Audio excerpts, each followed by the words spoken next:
Not bad, not bad, eh?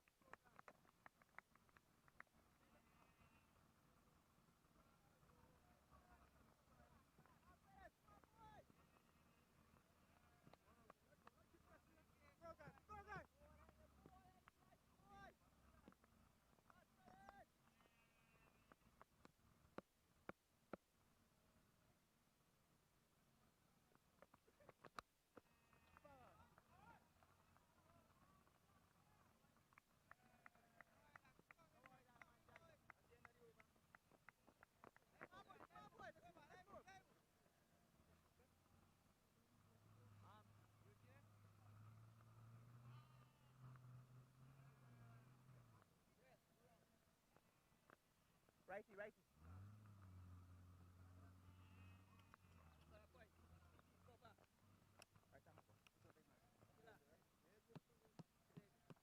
Yeah, that's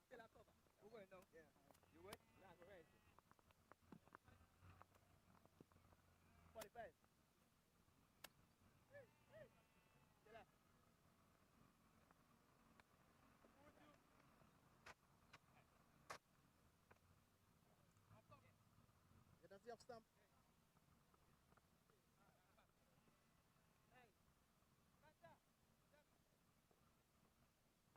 Bowler is coming right on over.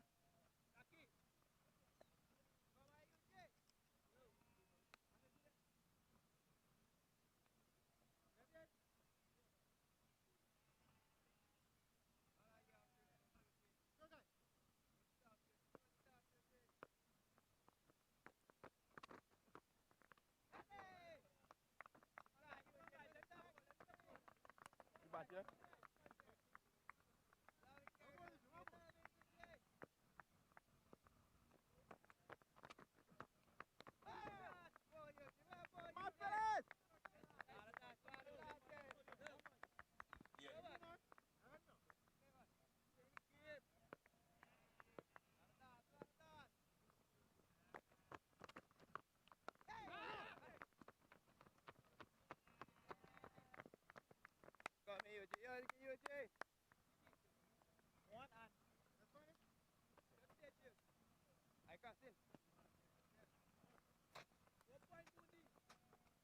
Next stump.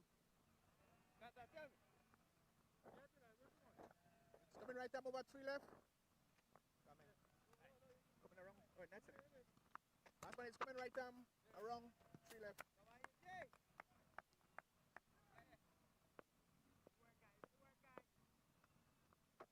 All right, well, the picture on your screen lets you know that the season 5 of the Dream 11 Spiceisle T10 tournament is on.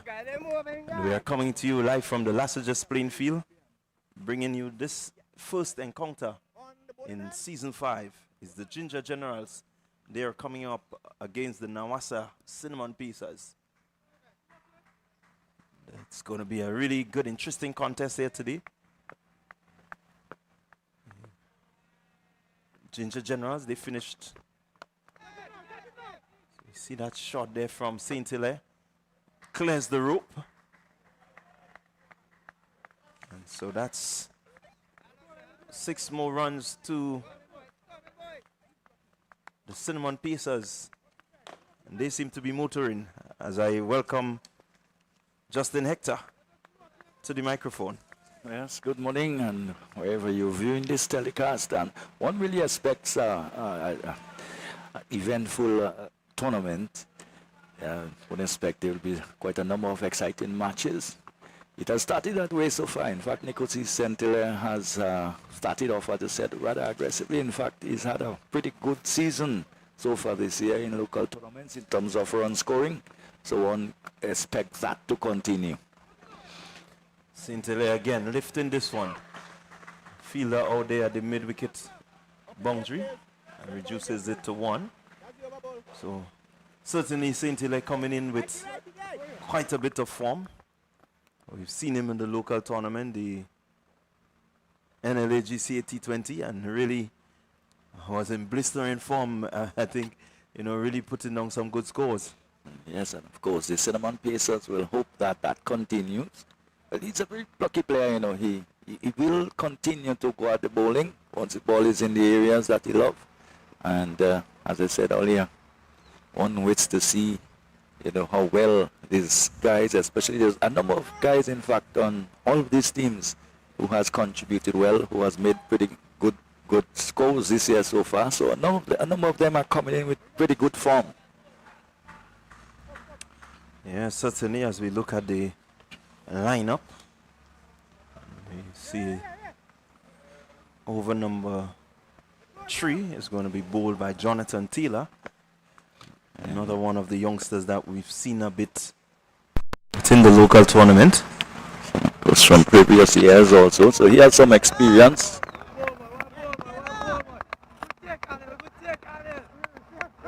We just think that he missed out there. Because St. Hilaire wouldn't want him to settle into any kind of rhythm. Want to get after him pretty early. Gilks, who started from the northern end, didn't have a pretty good start. So as a result of that, we see the Taylor replacing him from the northern end. St. Hilaire goes over the top. It's going to roll close to the boundary. It's pulled in by Eugene. So he will pick up 2 more, but a good looking shot. Just looking to keep the ball outside the off stump. Not really looking to target. It was a bit short. Of course, it's a much shorter power play than less than 20 overs. So you'll have to make hay now at this point. And in the power play, you have to take as much advantage as you can. And he's down, getting inside of this one, lifting it high, handsome. That seems to be 6-run signal now. And so Taylor just a bit straight and moving down the leg side. St. Hilaire just getting inside of this one and lifting it really nicely. So 6 more to St. Hilaire, moves him on to 21. He is in a rush. Yes, of course, an almost action replay to the previous 6, in fact, the first 6 of the match. A delivery just slanting down the leg side and just picking it up and launching it over the boundary for 6.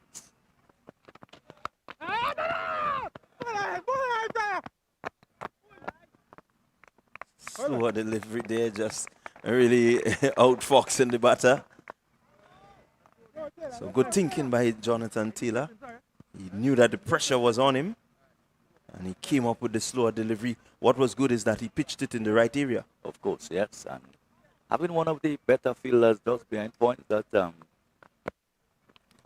just behind point in George. So Taylor, 2 deliveries remain. Again, another slower delivery. St. Hilaire playing through rather quickly. The ball was way ahead of him. And, of course, 10 overs, it's a real rush. There's not much time. Before you know it, it will be midway point, and then it will be coming to the end of the 10 overs. So batsman always has to be on the go. Again, looking to go, going hard. Outside edge found.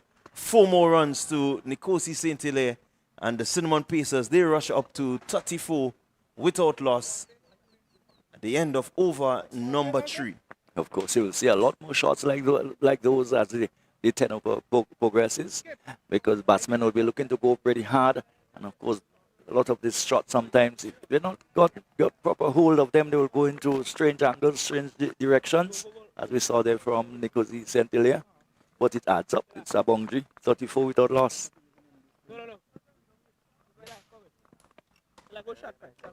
So the Ginger Generals, they will be under a bit of pressure.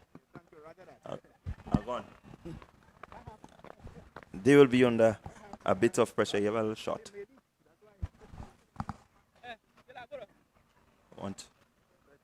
They will want to make sure that they keep that run scoring to a minimal. The run rate so far, 11.33. It means that they have quite a bit of work to do to pull this game back. If they continue at this rate, then certainly the Cinnamon Pacers will be looking at a score of maybe closer to 120. They have had a chance to assess the conditions, the pitch. But one aspect that the slower bowlers will probably have something to say as far as restricting the Cinnamon Pacers are concerned. Regis goes after Eugene. It's high. It's going to be taken. And so the first wicket goes. Shondell Regis, he's out caught. And Bartholomew, they're taking a good catch. It went really high. Let's look at the replay here. Top edge. Going really high. Settling under it is Kavon Bartholomew. And taking a good catch. Well, I almost didn't have time finish saying what I think as far as the effects of the spinners in tournaments in this type of competition. And immediately after, Shondell Regis looking to probably go over the onside when he probably should have gone with the direction of the turn and not been able to get hold of it, the ball coming off the top edge and offering a simple catch to Bartholomew. And of course the first wicket, not surprisingly as I said, fall into spin. Certainly the spinners will have a lot of work to do here. As we see the incoming batsman, Daniel Williams.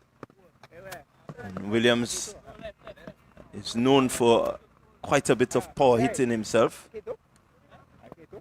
Has been around a few of the leagues within his home country.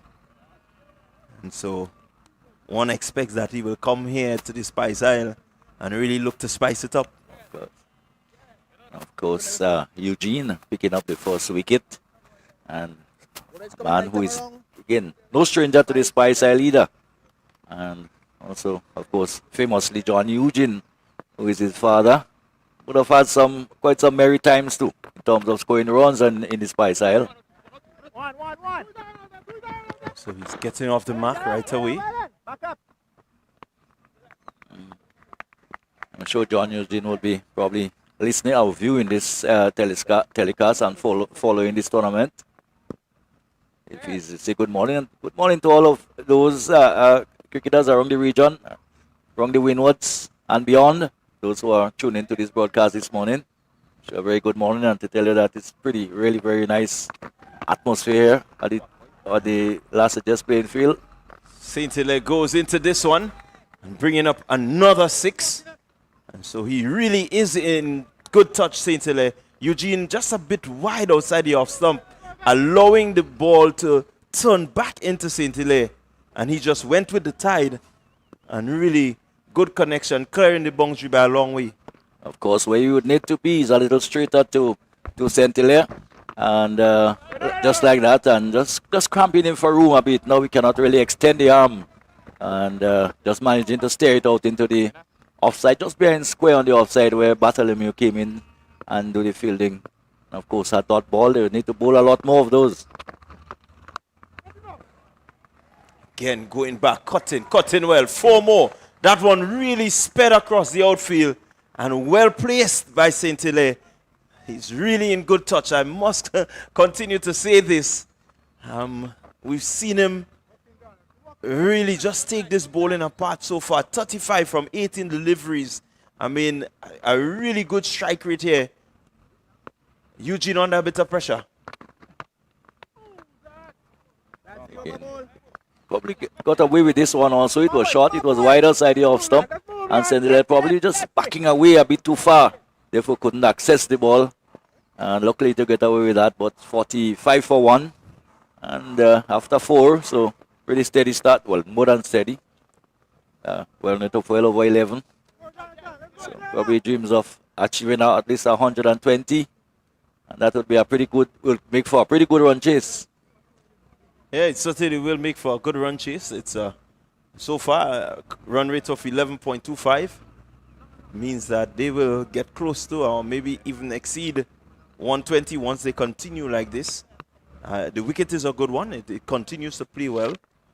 It's batters friendly, but at the same time, if the bowlers put it in the right areas, they will certainly get reward.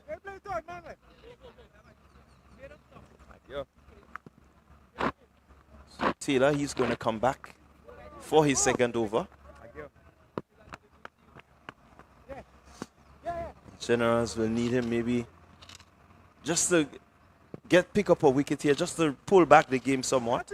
I think it will be a good thing for them if they can pick up, more importantly, not Williams. Williams hadn't had much of the strikers yet, but maybe if they can get to see the back of Saint Hilaire, they will be happy. Only one. Back it up, eh? Yes, because Saint Hilaire has confidence, he has runs behind him, and it's really showing now.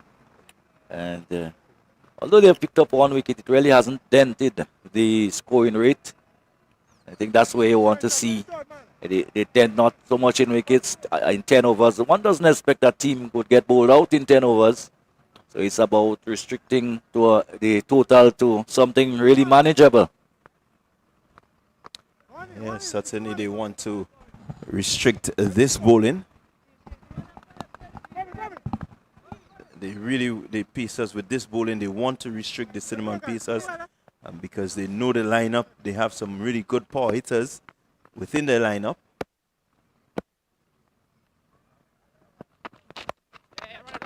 Again, Saint Hilaire goes high. It's high. It's going to take some catching. Oh. And it's put down. It's put down. And as I said earlier, they really would have loved to see the back of Saint Hilaire.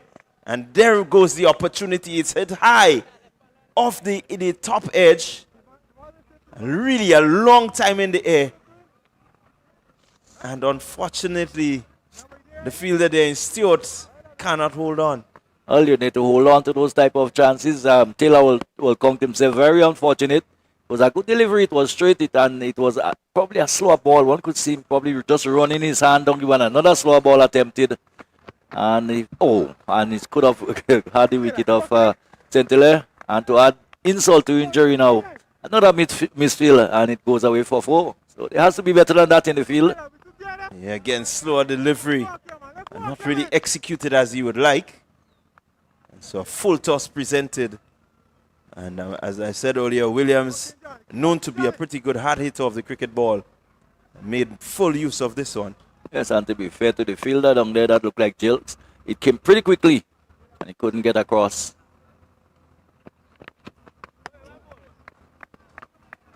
Williams just looking to pull that one through the mid-wicket region. A red dot ball. Yeah, that's probably just losing the form there. Looking to hit it too hard. Ball slanting across the left hander. And Taylor, the unfortunate bowler.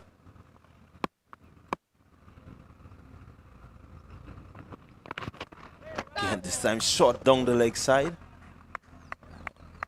Will be penalized. Of course, quite long arms of the umpire, but almost like an albatross. He stretches his arm across. Taylor just raising his hand, probably looking to fool the umpire into believing that they were probably on edge on the leg side.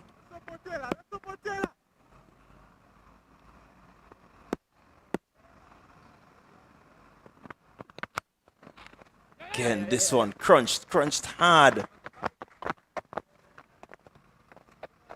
Half stop there by the fielder.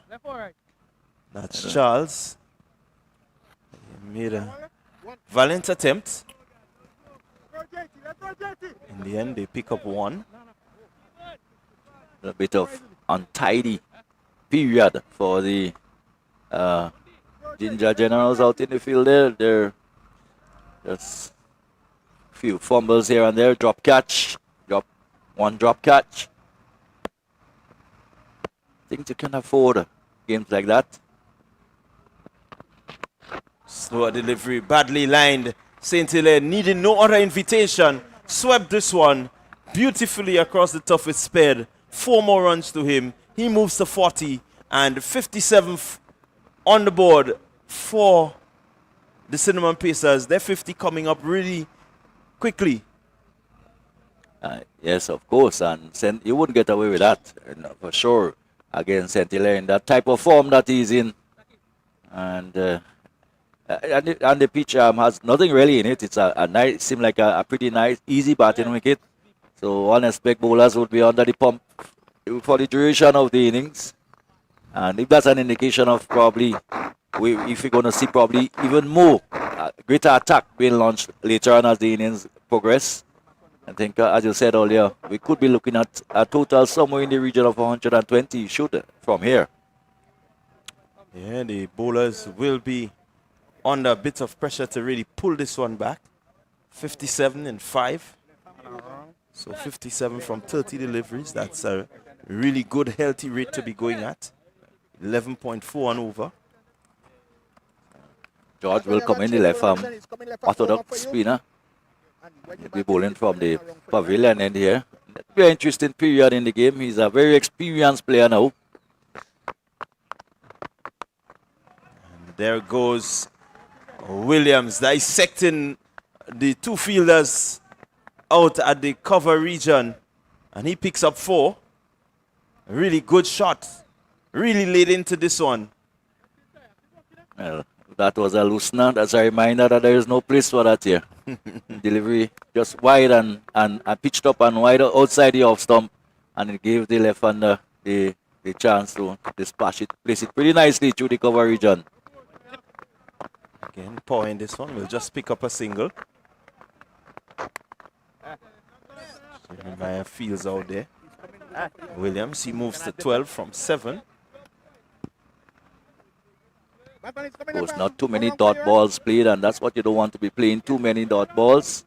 There's rotation in the strike until level coming now. This time now the ball will be going away from the right-hander, so it will be interesting to see how St. Hilaire plays it.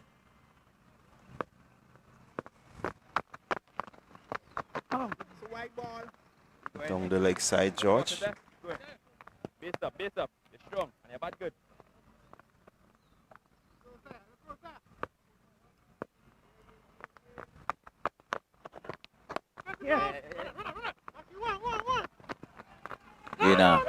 Swing at the delivery side, also not really getting the type of contact that he wanted. Of course, as I said, the ball going away from the right hander now. A little bit more difficult to pull across it and to get it onto the onside. But St. Hilaire anyway moves on by 1. And the total 64 for 1. Still a healthy rate, 11.6. And again, this time hit high, hard, handsome over the offside field, and that gone a long way again for 6. So this time it's Williams in the hunt as a short delivery, not so short. In fact, it was wide. It was outside the off stump, and it gave the batsman the room and the chance to free the arm. And 10 out of 10 times, most likely that will be put away. Certainly will be put away. Ball outside the stump. It means that you can get the hands through it and really get through it really nicely, as we saw there. Again. This time on the onside. He tugged this one from outside the off stump. But what was good is that he placed it really nicely. Got enough power. Look at that bat swing through it. Really quick hands there. And picking up another boundary. So the Pacers, they really have set a good pace here. And they're looking to motor on. And that's a good matchup for Williams. The fact that Dennis George is bowling left arm orthodox, the ball is coming into the left hander, so therefore he can just go with the turn, and there was no risk involved there. The ball coming into him and took it on the turn and hit it through the onside, really with not having to take any risk, as I said earlier. George again, and this time hit high and hard, and he's high up in there. And who is getting under it? The keeper is going, and he's taking a good catch. So Anel Matthew this time holding on to this one, as Williams are trying again to go. That would look like looking to go over the onside or over the offside, and just managing to hit it high into the air. As we see the replay, and George coming across and took maybe not as comfortable as he should he would have wanted, but holding on to the catch in the end, and a pretty brief knock again by Williams, and the second wicket has fallen. Well, again, a good wicket at a good time. The Ginger Generals will be happy that they've seen the back of Williams. He got 22, really not settling in. A big cameo for him. But importantly, they pick up a wicket. In this format, the more wickets you pick up, it's the more that you control the rate in which the game goes.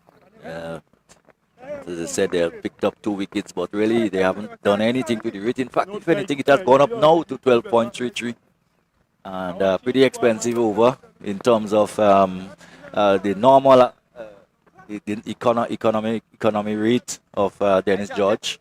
Will not be happy with that at all. He went for 17, though he picked up a wicket. And Asif Hooper comes in. So, of course, there is a regional blend in this tournament. Players from across the windward, and I think Barbados too. Yes, so we have quite a few players from within the region. Hooper, we know him to be a hard-hitting batter from St. Vincent and the Grenadines, and we've seen him in the VPL. And so I think it's his first time in the Dream 11 Spiceisle T10, so he will want to set a pace very early to allow the other teams in the tournament to know that he has arrived. Yes. And he'll be facing up to the wiry Williams. It's from Redmond in St. Patrick. Oh, and outside the off stump. He get to have gotten away with that, because he had the room outside the off stump. Well, I wouldn't say that he got away with it. I think this is the field that they're working with. They're looking for the wide Yorkers and not really want the ball to be too close to the batsman where he can get that power through it. If he's reaching for it somewhat, I think that throws him off balance. The ability to really get power wouldn't be there. Right, correct. So, having the fieldsman set down deep on the boundary at extra cover, he would say he did what he set out to do. Very slim.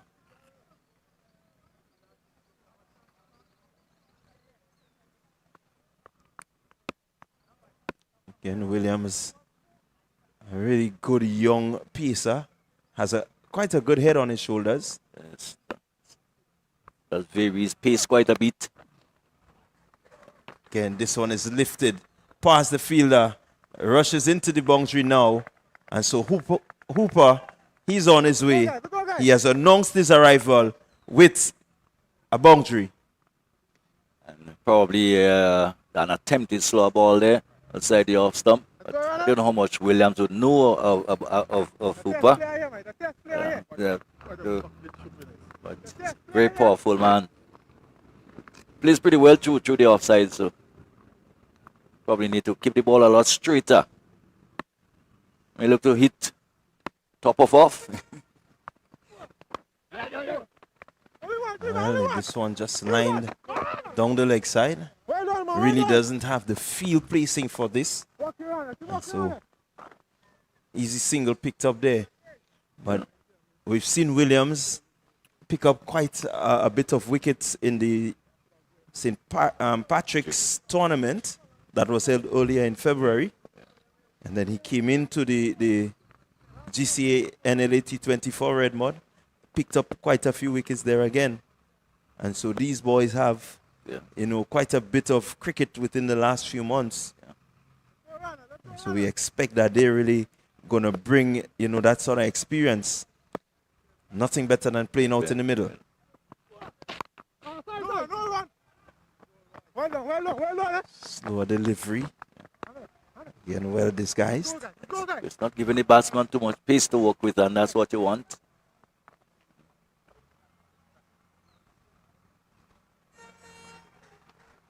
Saint-Hilaire, 42 from 24. I know he's always itching to go, so anything offline will be dealt with.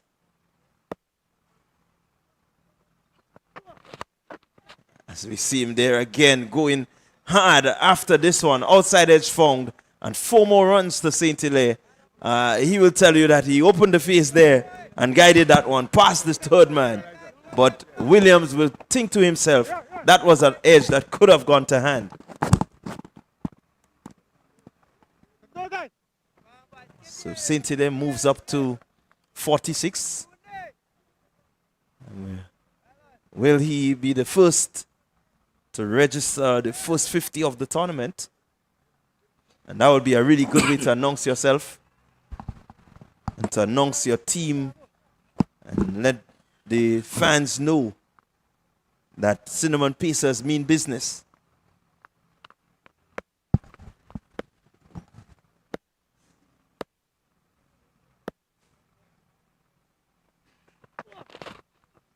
Again, wide outside the stump. Umpire signaling a wide delivery. Just wants to keep it within that white line guideline. Don't really want it to run away from him.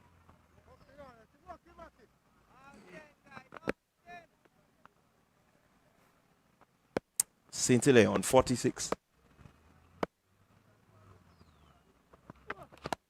Slower delivery outside the stump, lifted, and it's gone all the way for 6.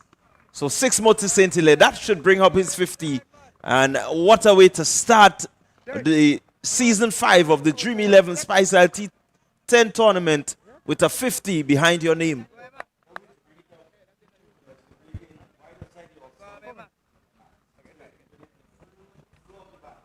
And it went over extra cover on a way for 6.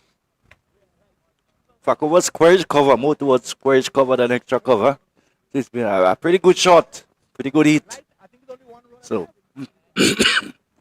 so at the end of over number 7, 91 for 2, the Cinnamon Pacers, they will really be happy with this position. Some 3 overs to go. It means that they can get maybe 130, 140. They still have the likes of Ryan John to come. So the bowlers here will have to be on point and really look to draw this game back. So really making our prediction look a little bit short. We were talking about 120, now we're talking about 140. And that's the nature of the game. Well, it's going to be Bartholomew.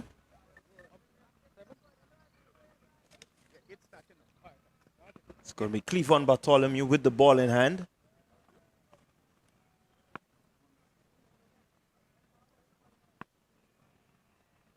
He will be bowling to Hooper.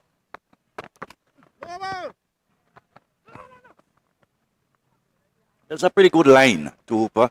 It's just about no ball. That's, yeah. Certainly not Cardinal the way error. you want to start. A real cardinal error. You do not want to start your T10 tournament in this fashion. No ball signal there, and it means that Bartholomew will be under pressure.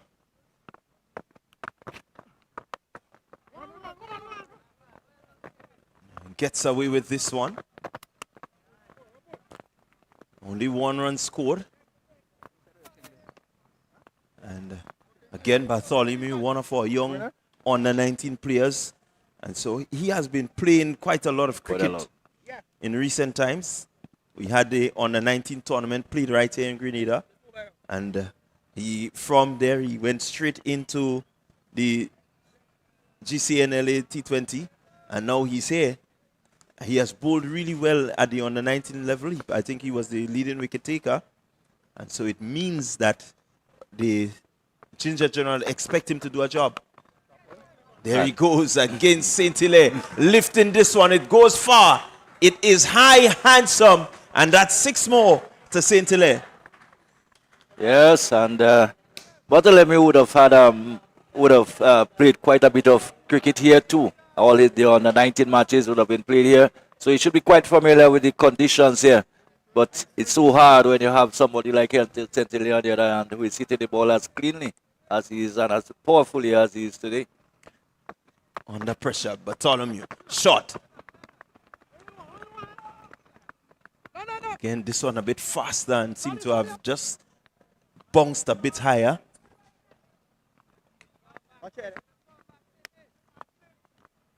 So every dot ball is like goal right now for the Ginger Generals. The 100 is up for the Cinnamon Pacers. So from here, anything that they get past this 100, I think they would call that a bonus. I think we're looking at 130 plus. I think we might be looking at here. And that would certainly be a tremendous target. Catching the old field there as Asif Hooper goes, looking to pull away all the onside and taking down in the deep, down in the mid wicket boundary. And that kind of time, one doesn't expect a batsman to come in here. You can't take much time to settle down. We're not in over number 8. There will only be 2 overs after this. And Hooper had to go for it. And easy catch being taken. It looked like Gerald Jeremiah down there. Yeah, easy catch there taken. Yeah. But what was important was the line of this one. Yes. It just seemed to have bounced a bit on him. And as we rightly said, Bartholomew, we know he can bowl. He has the experience. I think he understands what it is to bowl at this level. And though he's just come out of the under-19 tournament, but really is a youngster with a good head on his shoulders. And so responding, the pressure is on him, but he responds with a wicket. Yes. And not just any wicket, but the wicket of Asif Hooper. And going for 9 runs is quite acceptable in this situation. Going for only 9, you would think that he really had it's pretty a good over so far. As although there are 2 deliveries left, if you can end strong, that's what you want to do. I always say it's not how you begin, but how you finish is how you end.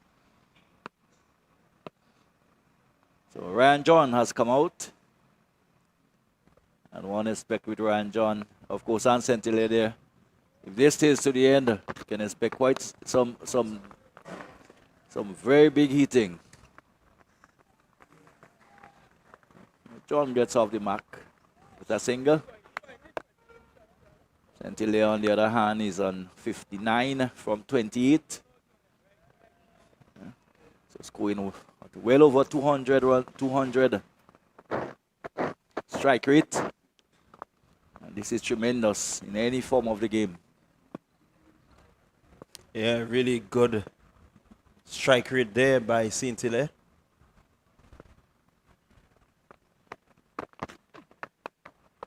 There he goes, just tugging this one. They will be looking for 2. Misfield there, not really helping the bowler. They're just putting extra pressure on the bowler there. Should have closed off this over a bit better, but the fielding not really up to par. And if that's Dennis George, probably it's not what you normally see from George. Just rushing in there, probably taking his eye off the ball. I think it had a little bubble. Possibly. Yeah, just a little bubble, lifting it over the hands. Of course, the coach will tell you that you got to get something behind it.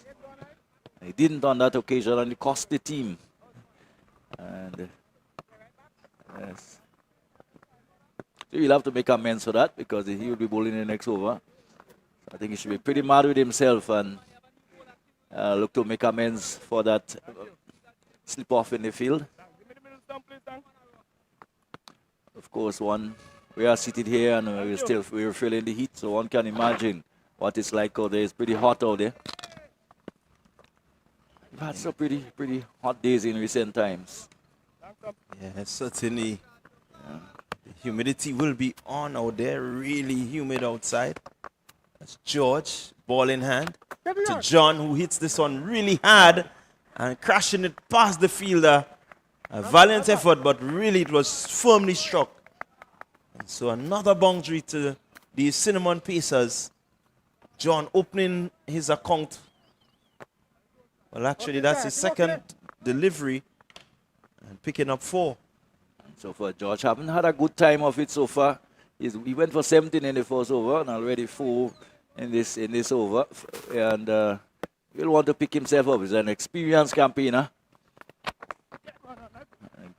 And again, thumped by John, and that will go for pretty close to the boundary again. And good tumbling save out there by Jilks. And what they had to. And again, a little mess up again, not being gathered by George. And the batters get an extra for it. Can't afford to this little slip offs and so in this game, see, because these games are won and lost by very small margins. I quite agree with you there. You need to be as clinical as possible in your execution. 112 for 3. George to Saint-Hilaire, rocks back, really not getting into a good position. I think that one was a bit slower than he expected. Could only come up with a single. So good response from George. He's certainly under pressure. Yes, indeed. And this next 9 or so deliveries, very serious times for the Gingers. John backs away, lifting this one through the offside, and running close to the boundary. Well fielded there. And they pick up 2. Good save by Joel Jeremiah out on the deep extra cover boundary. But still gets 2. Already 9 runs in the first 4. Again, John just looking to give himself room and then get back in line. He's exposing the stumps and asking the bowler to maybe try and hit it. John has been backing away for the most part.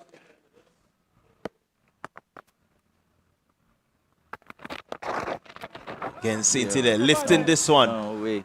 It's going to go past the man at short fine leg. And picking up another boundary. So Saint-Hilaire really in good nick. Continues to show the form that he's in. That opportunity to get him out earlier. Certainly the Ginger Generals, they are paying for it now. And praying rather dearly. And probably George may have gotten away probably with that too, because we saw previously deliveries similar to that. Saint-Hilaire has deposited them over the boundary. This time probably not quite getting all of them as he should. And as a result, picking up 4, but 4 good runs, 4 important runs still for the Cinnamon Pacers. And at 120, you see probably 130, 135. Could well be. Well, with the likes of Saint-Hilaire, who is in the form that he's in, and John, one will expect that they may just close this innings at about 140. Only know for sure that Williams is a pretty good death bowler. Does mix the space up quite a bit. Lots of his deliveries are really piece-off deliveries, and but it will be very interesting. We know where John would be aiming. We know where Saint-Hilaire will be aiming, and it's have to see how well Williams will control proceedings. Already, it's a decent total, 120. Whether it's a winning total, too early to know that. Again, this one coming off the edge, catch taken. Good catch there by Jonathan Taylor, running in from third man. And picking up a good catch there to see the back of John. So a good way to start the over, Williams. And that is exactly how we're going to keep things under control, by taking wickets at this point, at this stage. It was a delivery outside the off stump.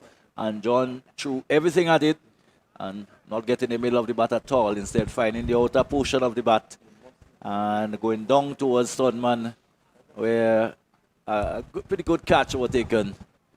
And John not contributing too handsomely to the scoreboard, but good bowling again. Probably again a little bit of pace off the ball again, and John not quite getting hold of it.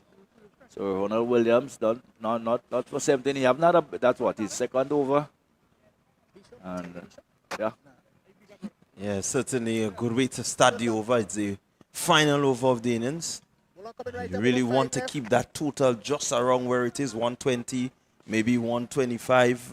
You don't want it to cross 130. It means that you have to be scoring at 13 and over from the get-go.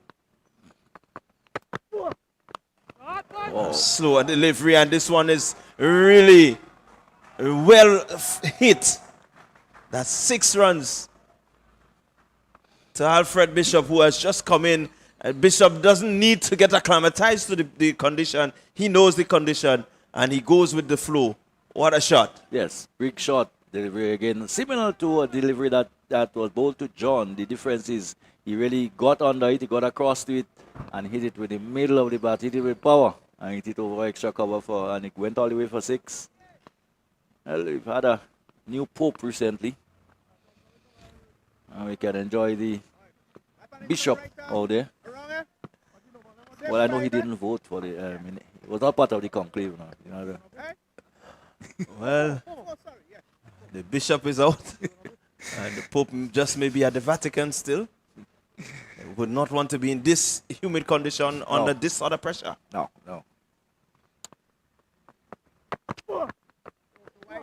Wide delivery.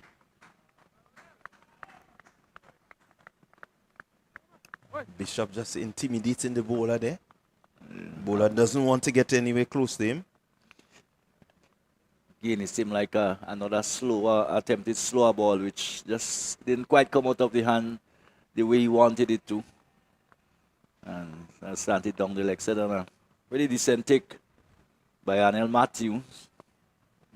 Seen so easily, that could have so easily gotten away from him and go down to the boundary. Again, good comeback delivery. And just rushing Bishop somewhat. Bishop looking maybe for a fuller delivery.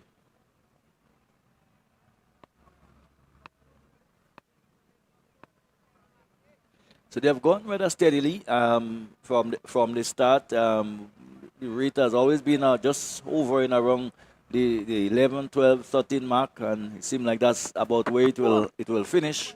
This time another wide. This time a piece on delivery. One could see it's a lot quicker than the previous delivery. Just losing the radar there. Yeah, I think the thinking it was right to try and get it just wide of the batter, but unfortunately it pitched and went further away. But he wants to use the angle and push Bishop. Again, you see good thinking from Williams. Just mixing it up. Yorker length, short delivery. So batter does have to think and wonder what is next. Yes. It's not predictable at all. No, it was another slow ball. And one can see him almost having to wait for eternity for the ball to get to him.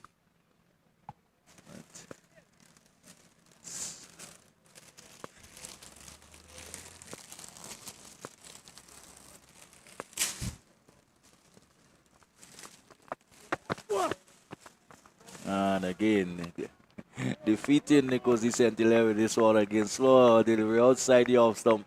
And Saint-Hilaire looking to hike it somewhere down the ground. And just being beaten there for pace. Yeah, as we said again, a pretty tricky customer. Ronald Williams does have that bag of tricks. And so far, apart from that 6 from Bishop, I think he has done well. Indeed. Restricting the scoring rate. St. Hilaire goes after him. This one is high. It's going. And it's mighty. And it's gone. It's gone. It's out of here. 135 for 4 in their 10 overs. The Cinnamon Pacers, they will be happy with this total. They will be happy with the fact that St. Hilaire has come out not out on 74 from 33 deliveries. Really made good use of the conditions. A happy camp, Cinnamon Pacers. Yes, indeed. And if they can bowl half decently than probably what we saw from the... Although it was not really... We can't really put it down to bad bowling. It was just a knockout of... a brilliant knock by St. Hilaire. I think that would have really been the difference between the two teams so far. And quite significantly ending it also with a 6. So what started well certainly ended well. And 135, 136 to win. And that would be no walk in the park for sure. When the Ginger Generals get a chance to reply. Well, certainly a good start to season 5 of the Dream 11 Spiceisle T10 tournament.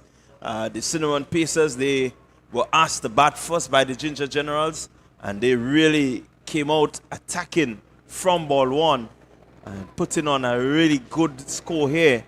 And it will take some getting. Let's see on the other side when we return how the Ginger Generals will respond. So until then, we ask you to stay tuned. We'll be back.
So welcome back here with the Nawasa Cinnamon Pacers, 135 for 4. That's the score they got. So the Ginger Generals, they need 136 in 10. I think this is a very good total here. Good afternoon to you, Justin. Just good afternoon to you, Pastor. Here is the first delivery, left alone outside the off stump. So, means that a run rate of just over 13. And in a 10 over contest, that's a pretty good run rate. Let's hope that it will make for a very interesting match.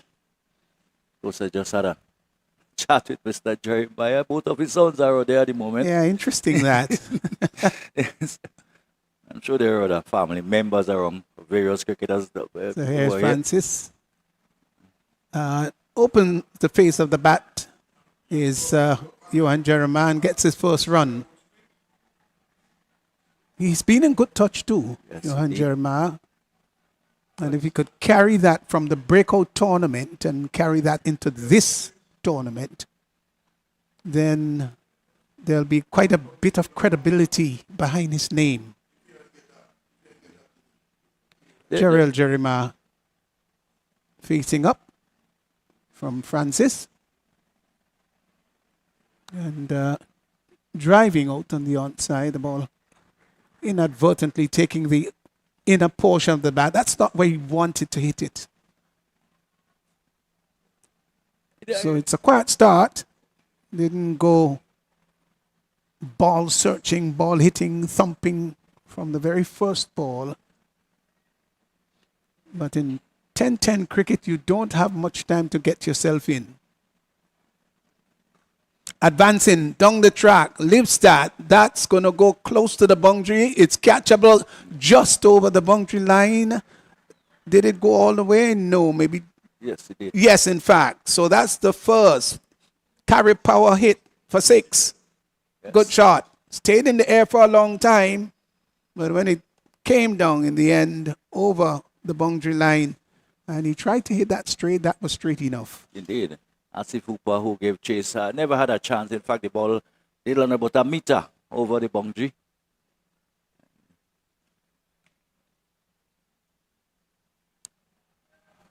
A delivery that, Well, that was hit as well as you'll see anything. Your Jeremiah just took another step down, and probably Francis looking to just get it away from him into the body. And as you watch it again, and just hit that just nonchalantly away over backward square for 1 bounce for 4. yeah, it was a fine shot, and I love the way that he used his wrist on it. It was down the track, and even if he may have been slightly cramped, he used his wrist well, and that was the admirable thing about the shot, and he was still able to get quite a great deal of power. Hits that over the extra cover area. Would the catch be taken? Yes, gone. First wicket goes. Well, that was hit and it stayed in the air for quite some time. And of course, Jeremiah looking, searching for the deep extra cover boundary. The catch taken. And so the Ginger Generals, they've lost their first wicket. It's now 12 for 1. Well, it's a pretty good shot. And Jay Noel, who took up a pretty good catch, having to run around to his right in the deep extra cover area. The Ginger Generals themselves did have a couple of blunders in the field. They did drop Nkosi Sentile pretty earlier on, and they did pay heavily for it. I think now they will have to understand that they will have to really make up for that blunder. And pretty good catch, but it's pretty good game. They're scoring just about the first over 12 runs so far. I think in a 10 over game, Pastor, maybe the wickets wouldn't be of such a consequence than the rate at which they are allowed to score. Yeah, they need 124 of 54 balls. And when you hear 124 of 54, it sounds as though the balls are just minimal. But quite frankly, with batsmen coming in and hitting the ball hard with alarming regularity, that can turn out to be a canter in the end. The new Asif Hooper. batsman is Anil Matthew. Anil Matthew. who had a century recently. Yeah. They're hitting the ball pretty well too. There's a number of players who have had pretty good form coming into this tournament. Yeah. So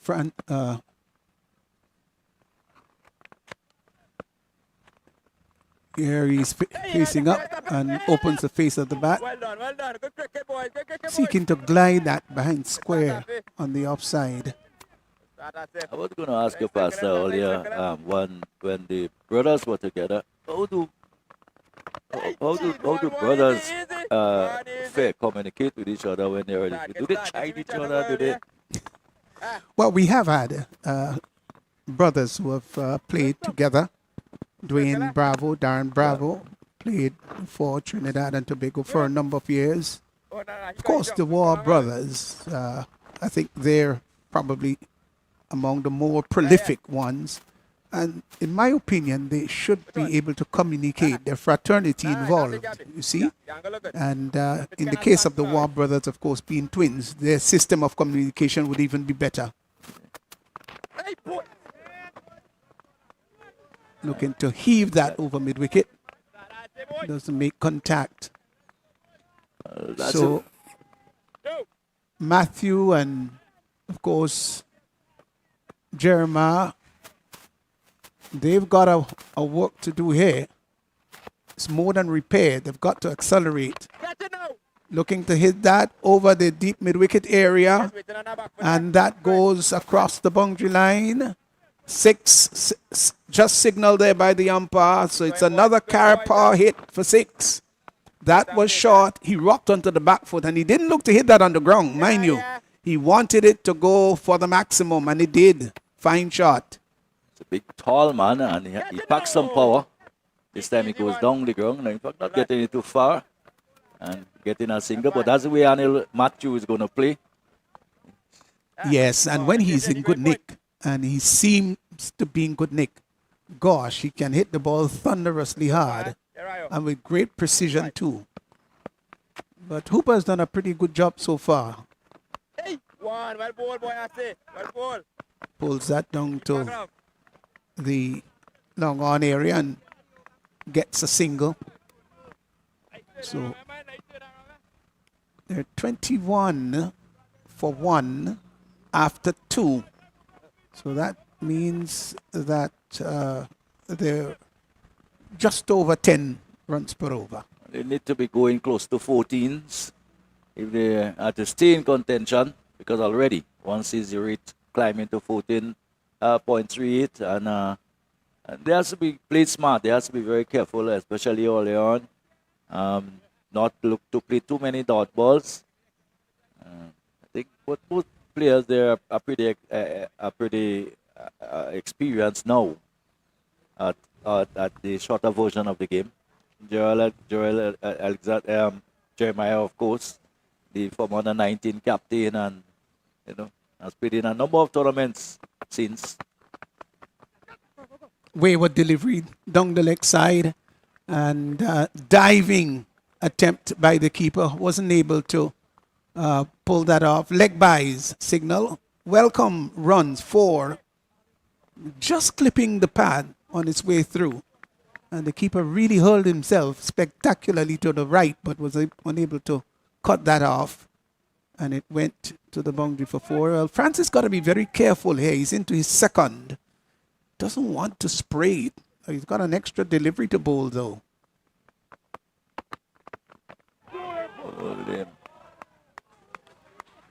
Well, knocked him over. Played all over and around that one. For a moment, we were unsighted here. But he was looking for the big heave-ho and missed everything, I reckon. Let's look at the replay here. Did he get anything onto it?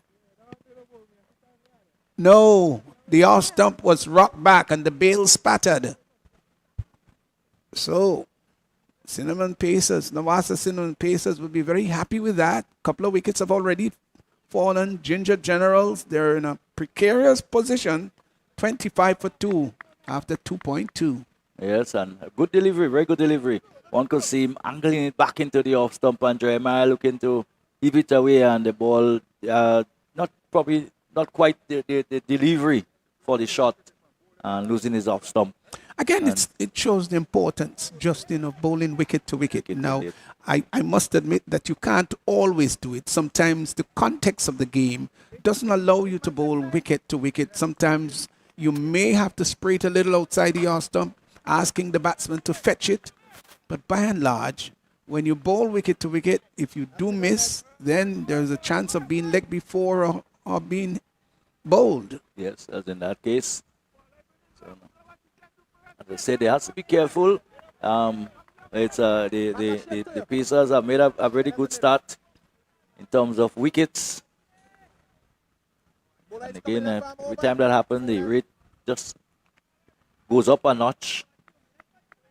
And you can't let it get up to 15s and 16s and 17s.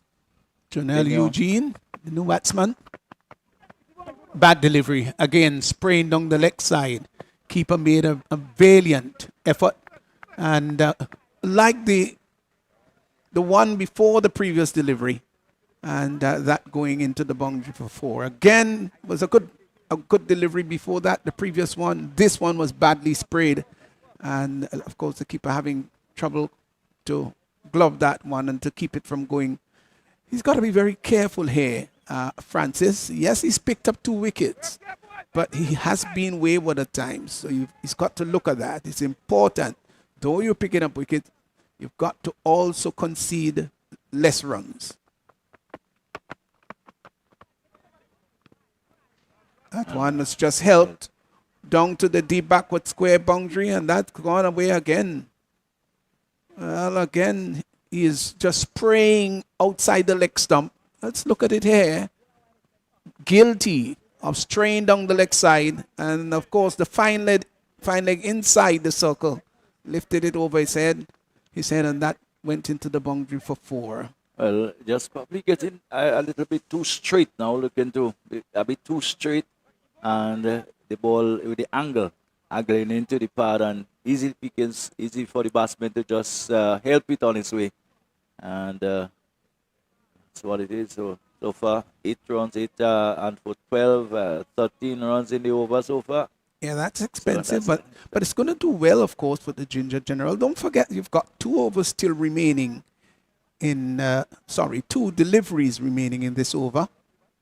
He stands up there for a moment, arms akimbo, maybe a little bit frustrated that he has disappointed his teammates by slanting the ball down the leg side and punished from the bat on one occasion, then sprayed too wide and went for 4 leg byes.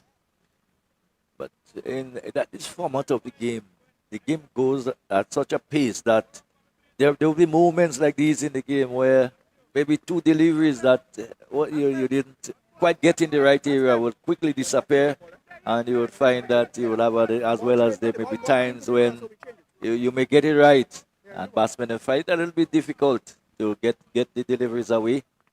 103 runs required of 44. It's going to take quite a bit of getting to overhaul it. Francis.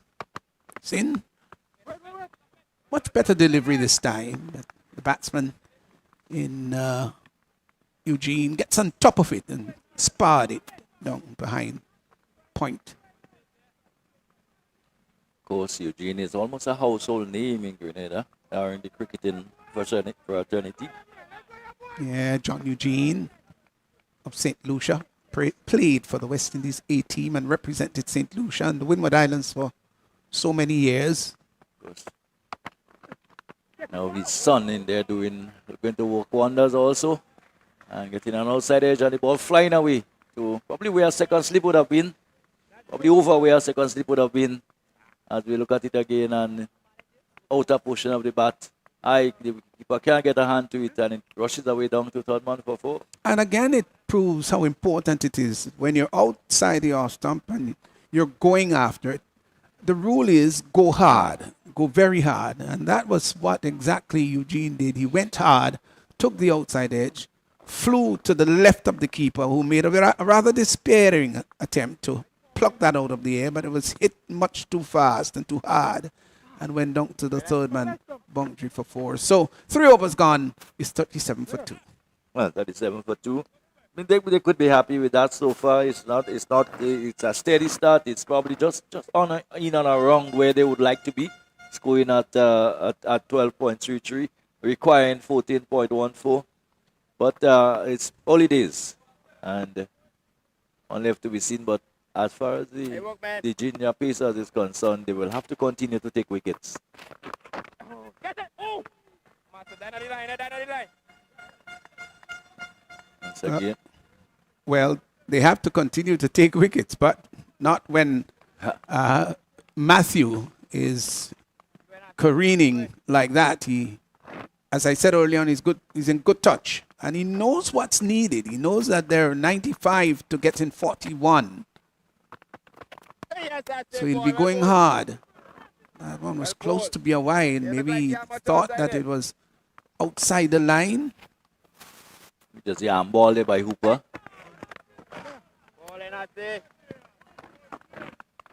In good pulling and good thinking to by Hooper. Rushing him also, not giving him time to think too much. One. Back up on your next side.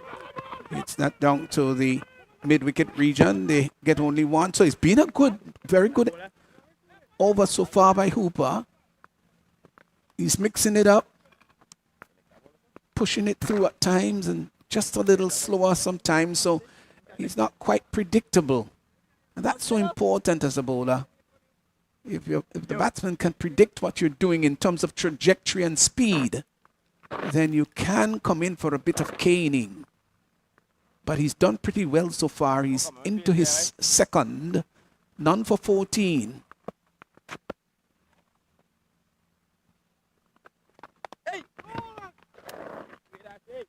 There was Eugene just trying to open the face of the bat and gliding down the third man. Didn't make contact. Very good bowling here by Hooper. Kept the batsman in check so far. Flatter, shorter cuts down to the sweeper position. But they can get only 1 as the return comes in. Just the 1 bounce to the keeper. So that completes the over. No, I think you've still got what? It wouldn't mind the singles at all, because that really wouldn't hurt the cinnamon pieces. Yeah, so after 4 overs, it's 43 for 2 Ginger Generals. But they're still just over in close to or just about where the Ginger Generals were, the Cinnamon Pieces were when they batted. So they will still think that they has a chance of overhauling that total. As we said earlier, it will be quite a mountain to climb, we believe. The conditions is good. The pitch holds no terror. It's just a question of whether the Ginger Generals has what is required to really take this game by the scruff of the neck. So Hooper none for 15 of 2. I think he could feel very satisfied with his delivery. Captain must be happy with that. And if you're none for 15 of 2 in a 10-10, then it's almost like none for 7 of 2 in a 20-20. Custin Murray.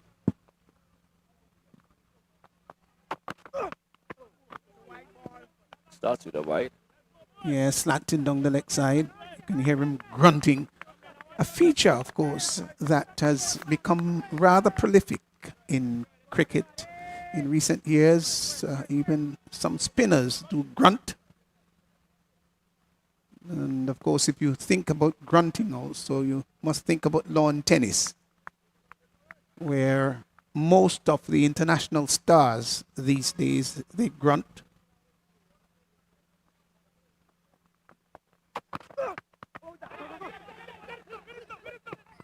They scamper for a single. There is an appeal for run out. And he's gone. He's run out. Well. More disaster there for the Ginger Generals. Tried a good work there by Custin Murray. In fact, quick work too.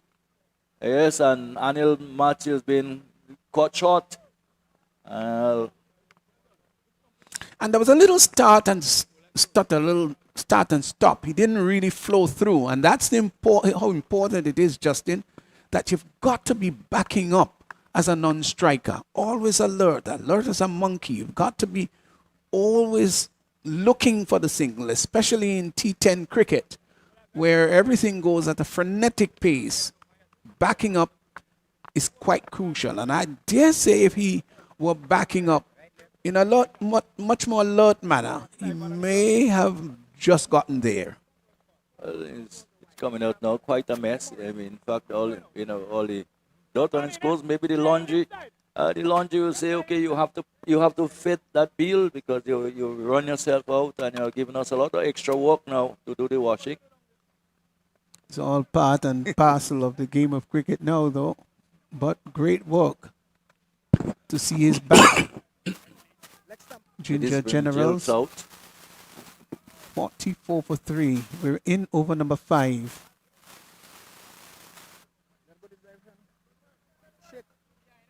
This is a very crucial stage of the game. They were 44 for 3. Probably they would feel that they would have lost probably 1-2 wickets more than they really wanted to at this stage.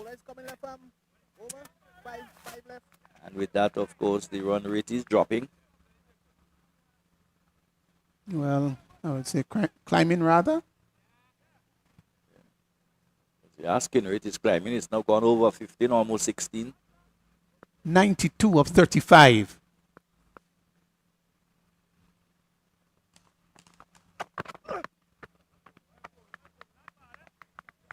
Looking maybe to uppercut that down to third man, but it was a bit late on the shot.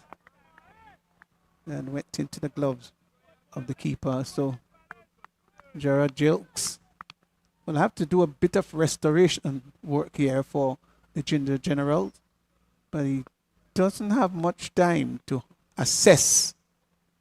It's got to be all guns blazing. That one is confirmed, the wide outside the off stump. Yes, very wide indeed, and going further away by Hudson Murray. Just wondered whether going around the wicket may not be the better thing to do. Just But he's maybe done it seeking now. to. Oh, Listening to there you, he man. goes, That's it, yeah. listening to you. We're not too far away, you know. Yeah, just looking at his angle, he's angling it across the right-handed batsman, but the angle is taking it just too far. So let's try from around the wicket and see whether he can cramp the batsman. Well, that one is hit down to the mid-wicket area, gets a single. Hooper is down there, sends a difficult return for the keeper. It's not the sort of return that any keeper likes. Keeper likes them coming directly into the glove, or if it's one bounce and straight to the glove, well, that's fine. He did succeed in just cramping Jilks for room a bit, and Jilks probably looking to get it a lot squarer. Only succeeding in getting it down towards the long on area. And for a single, and that's what you want. You want to ensure that you limit the scoring rate and put pressure. Oh, that was... So another wide. Yeah, he certainly has not gotten his radar right. And then, of course, to complicate the matter, he's now facing the left-handed Eugene. So his angle got to be different. He was bowling against the right-hander. Now he's got the left-hander. And he's come back over the wicket. He's got a good opportunity to slant the ball into the left-handed batsman. And he's been generally short most of the time, as he was on this last occasion again, short outside the off stump. And yeah, Eugene doesn't seem to have his timing right. He's soaked up 8 deliveries, only 13 runs. Now that's not going to do very well. It's going to hurt the Ginger Generals. Too many deliveries have gone on unanswered.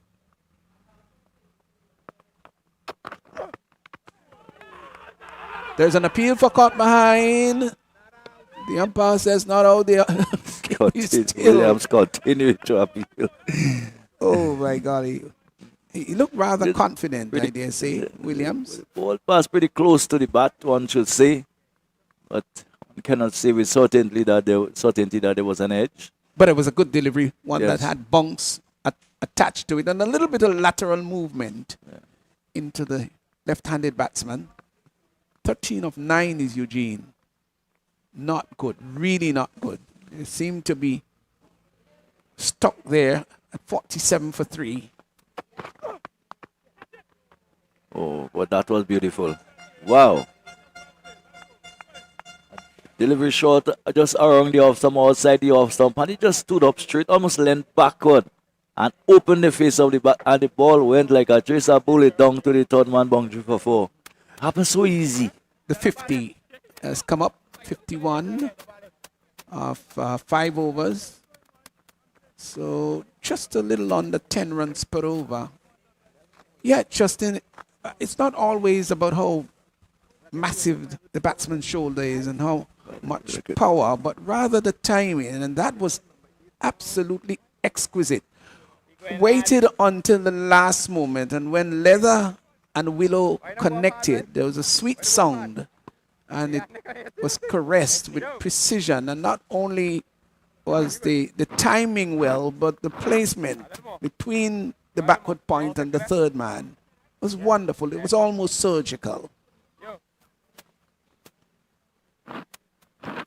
51 for 3 after 5. So Eugene is 17 from 10. It's still slow going on his spot. Now he has to be the one that would really go after the bowling now. They require 85 runs, and they've got to get there in 30 balls, 5 overs. We're at the halfway stage. Here is Noel. Lives that in the air. That's going to go all the way. That's a maximum. So it's a carry power hit 6. Flying shot. Short enough. Rocked onto the back foot, free his arms, and lifted it very well over the boundary. That went 6 runs. That was a lovely shot. Well, one can say it's probably not quite panic time yet, but they would need to keep the boundary hitting going, and also they will need to rotate strike, not play as much dot balls. What I think Cinnamon Pacers were able to do when they batting was to punctuate those big shots with singles and twos, and this certainly helped, and they did not play many dot balls as a result. Yeah, in the case of Ginger Generals, though, very much in contrast, there have been several dot balls so far. It is very important when you're playing this version of the game to hit boundaries. Now, in regards to the 2020, the rotation of the strike is crucial, and rotation of the strike in any version of the game is important. But the shorter the version is, the more boundaries are expected. So when you're playing 10-10 cricket, it means that those singles are important, yes, but you've got to be aiming at the boundary with alarming regularity. So we've seen a change of ball, of course, for viewers who probably is not quite familiar with the Lasseter Spring Field. Of course, there's a river which runs just to the back of the where we're looking at the northern end. Yeah, it runs from north to south. Yes, and ever so often, when the ball is struck out there, it gets into the river. Not easy to retrieve the ball once it gets into the river. So on a couple of occasions so far, we've seen the umpire come out with the ball with a replacement ball. I wouldn't say a new one, a replacement ball when it can't be found. So you'll find that from time to time. I think this is the second one in the inning so far. Yeah. So Noel will get ready. to bolt to Jilks. All is well now with the replacement ball. It's a lovely sight here at the Lasajas playing field. Pristine, ethereal day. Good delivery. Looking to give himself room, but that was just outside the off stump. Didn't make contact. And Williams collecting behind the stumps.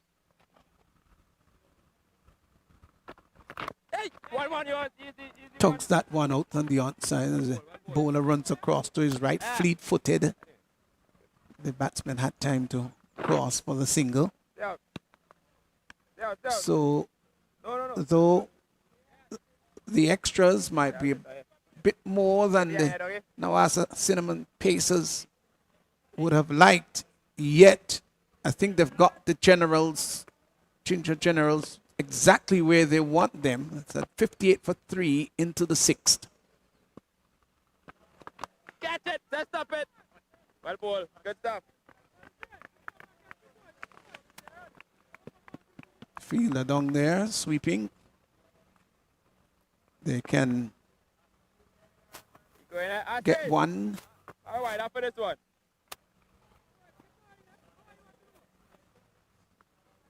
You just get the feeling that the junior generals, they need a move on. They need to. We're approaching what, almost 18 runs and over now. Well ball, well ball.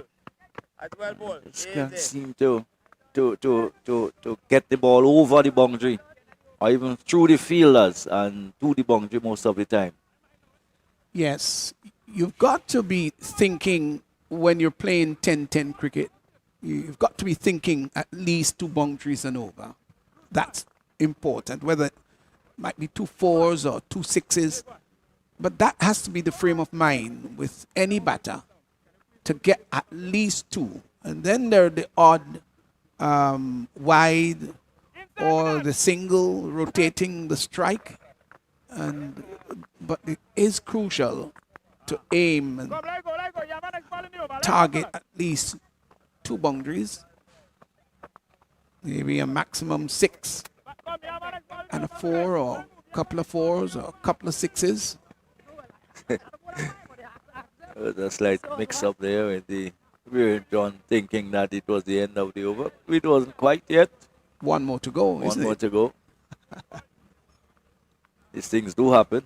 Yes, so Noel has to go back. Just confirmed by the umpire. Hey, you've got one more delivery. This one go get the wicket. None for 9. Eugene takes strike. 11 of 18. Or 18 of 11 rather. Catch it! Pulls that one down to the deep mid-wicket boundary, and the catch taken just about maybe about 6 feet inside the deep mid-wicket boundary, and so Eugene goes. Gone for 18 of 12. Made 18, but it was a struggle while he was there. He never really got on top of things. He never really got going the way he think he should have. It was generally good bowling. They did bowl pretty well to him also. Kept it straight, and therefore he didn't have too much opportunities to free the arm. But you just get the feeling that with every wicket that falls, that Ginger Generals would really struggle to get, well, I would say pretty close to this total.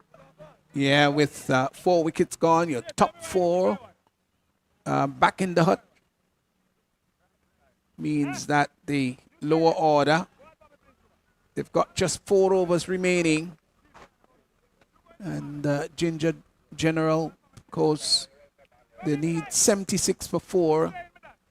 I mean, and except you've got someone who can really be extraordinarily aggressive, maybe get 20 in 1 over and 18 in a second, then you can have a bit of excitement. But it looks as though it's going to be Hooper coming back. Duncan. No, Duncan, I beg your pardon. Hooper completed his 2. Yes. Duncan, beg your pardon. They've got slightly similar body structure. Duncan do have a golden arm. Do have a knack for taking wickets.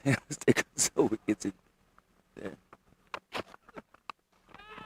Lifts that down to the deep mid-wicket area. Ball drops just in front of the fielder coming in. But again, didn't cue that all that well.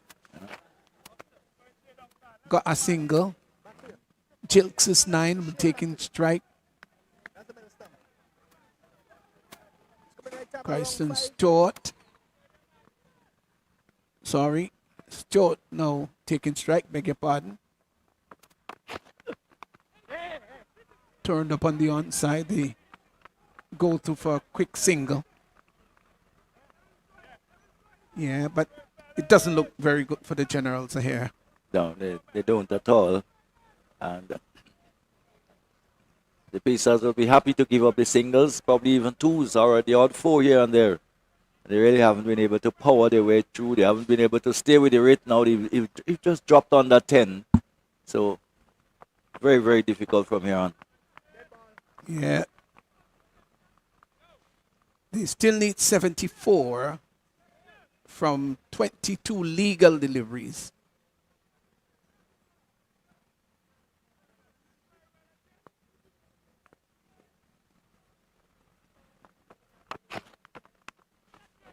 Well, he lifts that down to the deep mid-wicket boundary, gone all the way. That's a fine shot. For a moment, it looked as though the deep mid-wicket fielder came into play, but it's another power hit 6 over the wide deep mid-wicket boundary, and turned out to be a fine shot. Well, so of course, for a moment, Cotson Murray down there felt that probably it may have dropped for him, but not on this occasion at all. He just had to look at the sail over his head.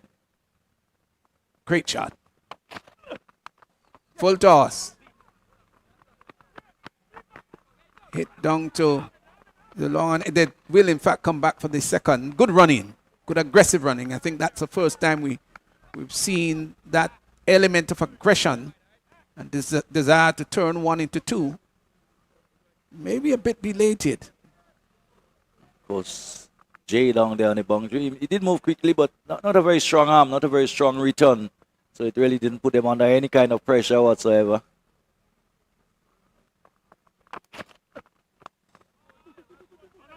Swings that one down to deep square and gets a single. Again, this time Murray quickly off the boundary, so therefore there was no thought of a second. So 11 runs coming off this over. From the context of the game, an expensive one. It's gotten a bit more than they've been scoring at. I think it's that period, that time when we'll be probably beginning to see batsmen losing their shape quite a bit in an effort to really throw everything at it. And it probably could even become comical at times. But 7 gone, just 3 to go. And in excess of 21.67 needed. Yeah. Well, it's almost over by the shouting. Just a question of how close probably they can come to that 130 or that they has to score. Yeah. You certainly want your run rate after 7 to have been around maybe 90, 100, way behind the 8 ball, so to speak. But the required run rate over 20. And you never say impossible in cricket, I understand that, but there is a word called improbable. Because you want to remain within striking distance, and in doing that you want to be scoring just about that rate, that required rate, that which is required. It's almost double now. The asking rate is almost double, so very difficult. You need in your last 2, let's assume, to get 25 from the last 2. Those are gettable, and it really brings a greater sense of anticipation and excitement. But when you have to go at 21, almost 22, it's virtually impossible. Outside the off stump. Maybe the batsman may have just say to the umpire, well, was that a little on the wider side? Did look wide, but possibly the batsman may have, I didn't pick it up, whether he would have went across towards the off stump. Of course, that moves the line. And then when you're a left-handed bowler, it can start, now straight that's up again. inside, Straight up. up in the air with the catch be taken, dropped in no man's land. 3 fielders seeking to converge at the same time. And luckily fell amidst all 3. Well, a bit of luck on your side, and every batsman needs that. I think they gotten 2 against. It was pretty good running. In fact, while the ball was in the air, they did a hustle and got 2. Probably we should have seen that urgency earlier in the innings.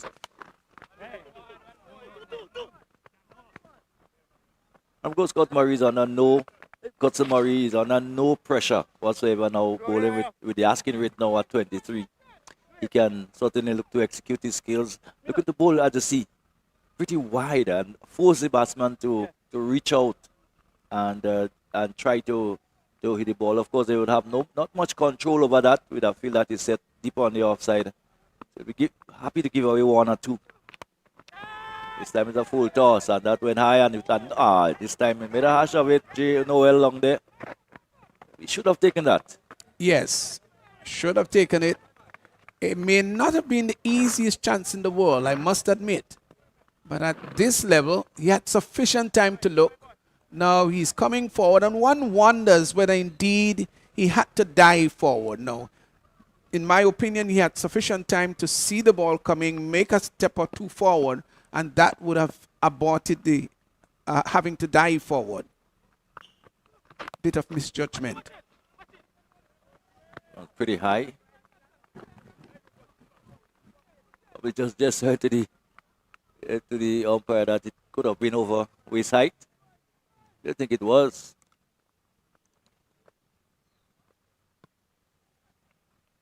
The 13 balls remaining in this innings favors, of course, the Nawasa Cinnamon Pacers. Hits that, or looking to hit that over long on. Must have just taken his eyes off the ball. Doesn't make contact. And so the over comes to an end. 8 overs gone. 75 for 4. 75 for 4. Jilks is 22 of 15. And Stewart 2 of 3. The Cousin has bowled 2 overs for 12 runs. That's remarkable in a T10 tournament where they're chasing 135, 136. It's a pretty good over. And I think the Ginger Generals now, probably they would have to look at probably preserving some wickets now and looking at probably later down in the tournament where the averages may come into it. So you will want to preserve your wickets and try to get as close as you can. So that's the I believe Justin in making hay while the sun shines. Yes. Peeling off the outside edge, running down to the boundary, and that's 4 runs. That's not where he wanted it to go. Obviously wanted it to be much straighter, but it took the outside edge and scurried across the turf very quickly, and it went for 4. Welcome boundary of the first over of the 9th, first delivery rather of the 9th over. Well, here is a chance where Stewart has a chance to arrest the officer with the wide delivery, and given wide, yes, wide outside the off stop.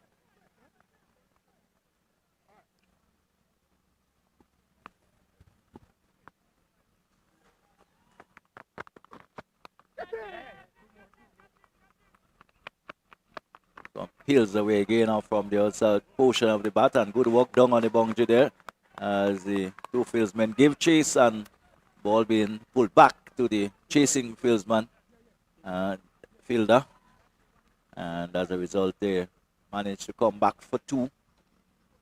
Yeah, that's good. I love to see effort regardless of the point of position of the game. This one is high again, and an easy catch this time for, who is that? Asi Fupa, or that's Duncan. The ball going high into the air, and a wicket there for Murray. This is the time of the match when black batsmen will be looking to go hard and losing their form. That was one of the instances. It was a comfortable catch. This came right chest area. That's where most fielders would gleefully accept them, when it's right around the chest area. And so another wicket has fallen. Ginger Generals, a rather sorry sight now at 82 for 5 in the 9th over. I think it'll be rather embarrassing to see what the required run rate is. This will Dennis Sawyer George to the crease. What can he do? I didn't think he had the best day with the ball too, Sawyer. And not much time for him to redeem himself either.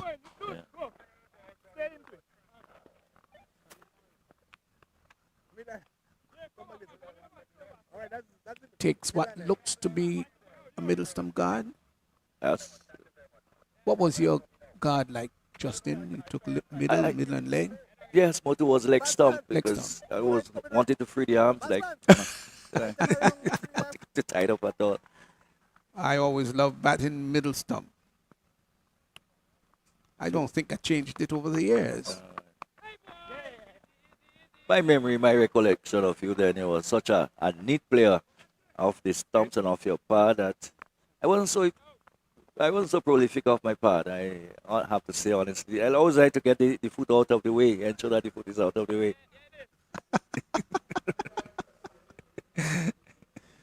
Those days you're talking about, Justin, they're probably 40 years ago. Oh, yeah. But they were great days, rather exciting days. The days of great cricket in the West Indies. It's not down to long on, and they get a single. And of course, except if I was fleet-footed as you, where I could have against some of the bowlers who had such pace, where they would have gotten the foot away out of the way in time, or get it bat down in time before the ball thumped into the pad. It was another story. So you needed to get the foot out of the way and keep it out of the way most of the time. Agreed. Oh, and a chance. Yeah, he was backing away outside the leg stump and looking to make room to cart it through the offside. Took a healthy edge. And Williams dropping it behind. Can't fault him too much. That's not an easy take. Especially with the batsman making room outside the leg stump. And you talk about getting the feet out of the way. And back then, of course, the pads were not as soft and padded and sponge filled as they are today. And knock on the pad by a delivery at 90 miles per hour, you certainly will feel it. Unlike today, there wasn't too many fast bowlers who were not bowling 90 miles per hour. Quite a few of them. Oh yes, they were quick. And I never thought that there would be a time in Caribbean cricket when there will be a scarcity for fast bowlers. 1-1, let's stop it. Get it. Good to see that Cinnamon Pacers not really giving up in the field at all. They're still hustling to the ball and they're still trying to make the half chances into a chance, and right down to the 10th over, the final ball will be showing that effort. The game is over by a long time ago it was over, in fact. But it's good to see that they're still looking to, as I said, run rate. A lot of things may come into later on in the tournament.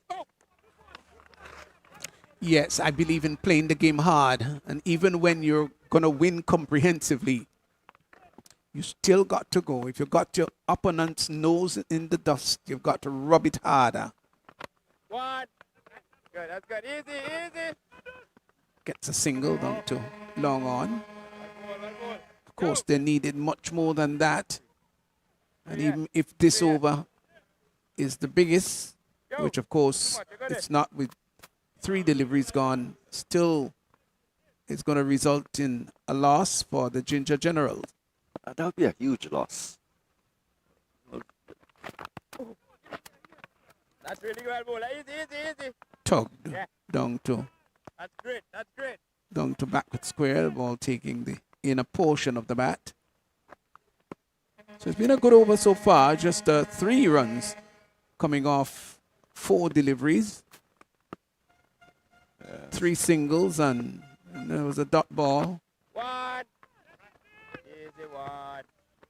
So the slower bowlers have certainly done a very decent job.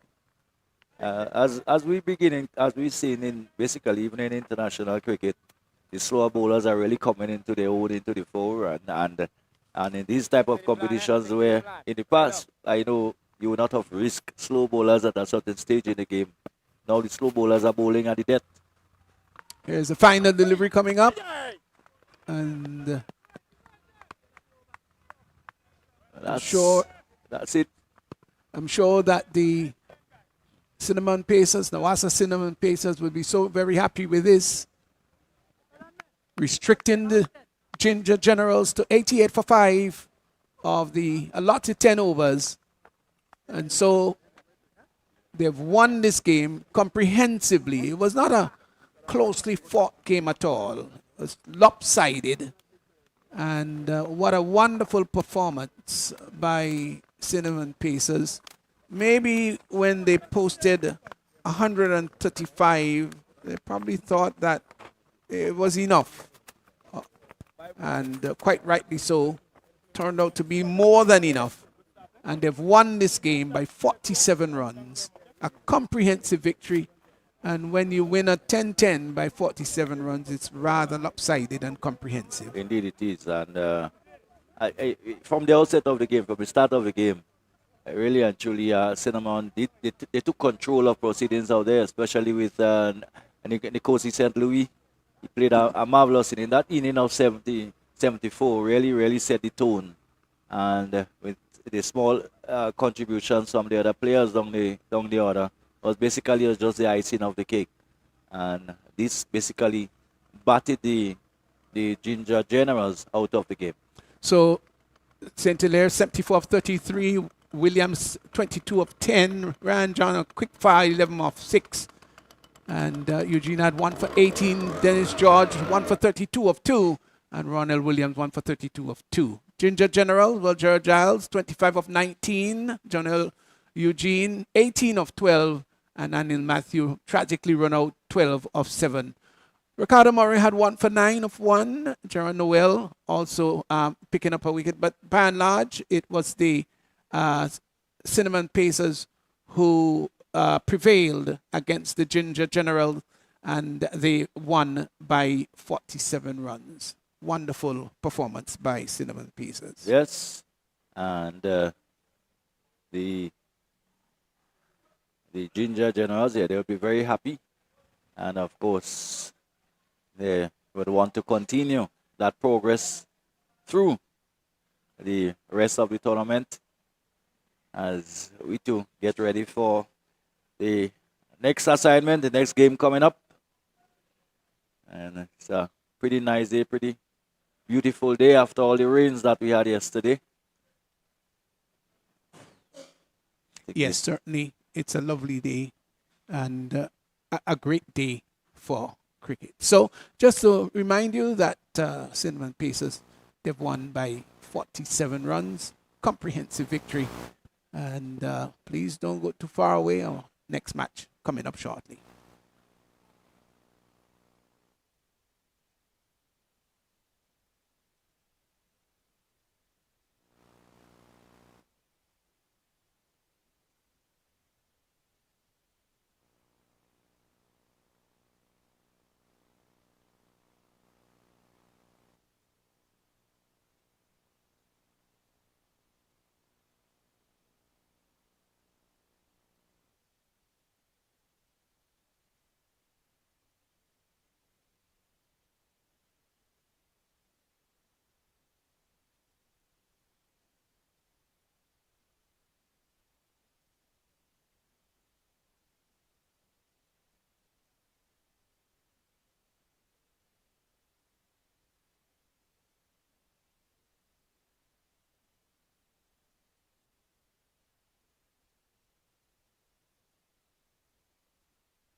Jeremiah of the Ginger Generals. Johan, you won the toss. You elected to field. Results not really going your way. What's your thought on your team's performance? Yeah, as I said at the toss, it's just the first game, so I don't want it to be too hard on the guys. So it's just for us to learn, see where we went wrong and like to come stronger next game. What, in your view, would have been the reason for, the total being posted? I think, it's just bowlers taking a bit, long to assess, and understand their plans. So it's just for us to go back, and I just want to encourage the bowlers to stick to their plans a little more, give it time to work. Well, you saw the way the wicket played. Your thoughts on what fans can expect from the Ginger Generals from here on in? Yeah, well, to be honest, I think this year I'm just feeling good about this tournament. We didn't start how we wanted to start, but nevertheless, it's just to put that behind our back and move forward. All right, thank you very much, Johan. So that is it for us. We're going to be making a presentation shortly, and so we'll do that presentation after the toss.